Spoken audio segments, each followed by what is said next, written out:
Toi on paha. Kyllä mä oon mun mielestä ainakin niinku puolitiedemies.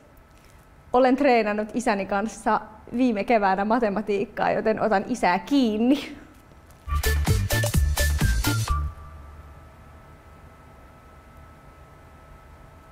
En sanoisi Indikaa tuotteeksi, koska me ollaan ihan itse 14-vuotiaana houkuteltu Sirkku Tapiolassa Silkkiniityllä pusikkoon ja suostuteltu se bändiin, joten Sirkku on huumattu, jotta saatiin se bändiin.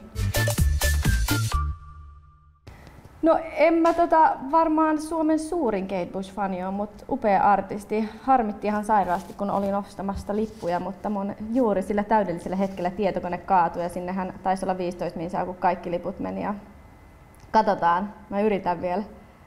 Jos joku haluaa myydä sellaisen lipun, niin mä oon todellakin vapaaehtoinen ostamaan.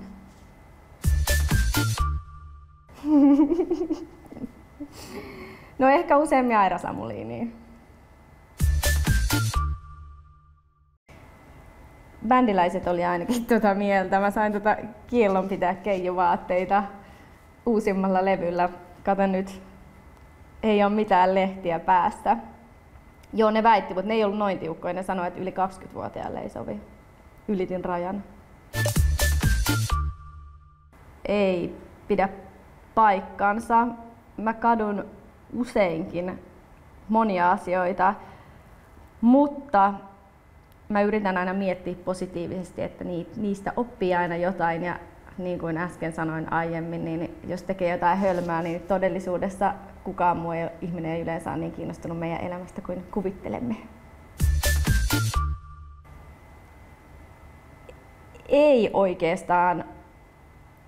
Apua, nyt pitää miettiä, mitä voi sanoa poliittisesti.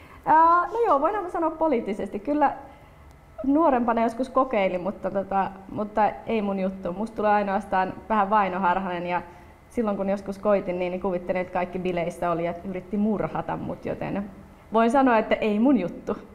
Vaikka Indikan nimestä voi joku päätelläkin toisin. Mutta todellisuus nimen takana on se, että kun me perustettiin bändi, niin me oltiin täysin sivistymättömiä tämän asian suhteen.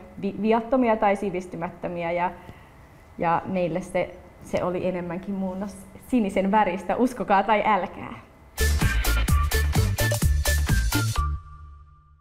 No, oot aivan oikeassa. Se alkoi tuntua jo maaliskuussa ihan hirveän pitkältä. Mä itse asiassa me muutettiin tää kohtuullisen harmonian vuodeksi.